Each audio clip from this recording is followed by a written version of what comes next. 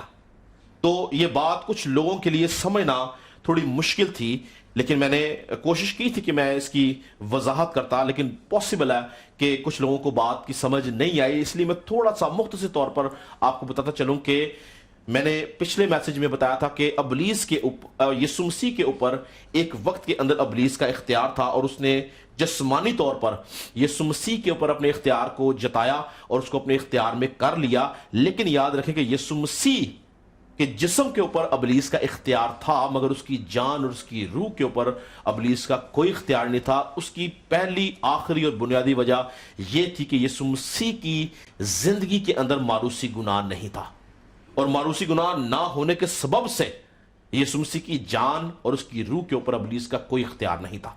مگر جسمانی طور پہ ابلیس نے اس کے اوپر اپنا اختیار جتایا، اور اس اختیار کے وسیلہ سے اس نے ان کو رومی حکومت کے اختیارات والوں کے حوالے کیا تاکہ وہ مصلوب کیا جائے. اور پھر ہم نے دیکھا کہ انہی فرشتوں نے بزرگوں کے اوپر، جو قوم کے بزرگ تھے، ان کے اوپر اختیار رکھا تاکہ وہ مسیح کے خلاف کھڑے ہو سکے، مسیح کو مصلوب کرنے کے لیے وہ رومی حکومت کے پاس جا سکے. پھر فقی فریسیوں کے اوپر اس نے ان فرشتوں نے، جو اختیار والے فرشتے انہوں نے ان کے اوپر اختیار رکھا. پھر یہودا اسکریوتی کو انہوں نے اپنے قبضے میں کیا. پھر رومی حکومت کو انہوں نے اپنے قبضہ میں کیا. اس وقت کی عدالت کو انہوں نے اپنے قبضہ میں کیا. پیلاطوس کو انہوں نے اپنے قبضہ میں کیا. اور یسوع مسیح ابلیس کے اس اختیار کے اندر رہتا ہوا مصلوب ہوا، مرا، دفن کیا گیا. لیکن ابلیس کا اختیار صرف مصلوبیت اور دفن ہونے تک تھا. یسوع مسیح جب جی اٹھا تو ابلیس کا سارا اختیار، اس کی ساری حکومت اس کے اوپر سے جاتی رہی، اور یسوع مسیح نے اپنے اوپر سے اس سارے اختیار کو، اس ساری حکومت کو اتار ڈالا. اور ہم نے ایک حوالہ جو پچھلے ہفتے دیکھا، کلسیوں کا خط، میں چاہتا ہوں کہ ہم یہ دوبارہ پڑھیں. کلسیوں کا خط، اس کا 2 باب اور اس کی 14 آیت سے میں پڑھوں گا. غور سنے گا، آپ کو سمجھ آئے گی کہ یسوع مسیح کے اوپر کس طرح سے ابلیس کا اختیار تھا، مگر جی اٹھنے کی قوت کے وسیلہ سے، صلیب کے سبب سے یسوع مسیح نے اس اختیار کو، اس حکومت کو اپنے اوپر سے اتار ڈالا اور اس کا برملا تماشا بنایا. قدسیوں کا خط، اس کا 2 باب، اس کی 14 آیت میں لکھا ہے، اور حکموں کی وہ دستاویز مٹا ڈالی جو ہمارے نام پر اور ہمارے خلاف تھی، اور اس کو صلیب پر کیلوں سے جڑ کر سامنے سے ہٹا دیا. ٹھیک ہے، آگے خاص بات ہے. اور اس نے حکومتوں اور اختیاروں، یہ کن حکومتوں اور اختیاروں کی بات ہو رہی ہے؟ ابلیس کی حکومتیں اور جو ابلیس کے اختیار ہیں. اس نے حکومتوں اور اختیاروں کو اپنے اوپر سے اتار کر ان کا برملا تماشا بنایا، اور صلیب کے سبب سے ان پر فتح یابی کا شادیانہ بجایا. تو یہ حوالہ واضح طور پر بتاتا ہے کہ یسوع مسیح کے اوپر ایک خاص وقت کے اندر ابلیس نے اپنا اختیار جتایا، اس کو اپنے اختیار میں لے گیا، مگر یسوع مسیح نے ان تمام حکومتوں کو، ان اختیاروں کو اپنے اوپر سے اتار کر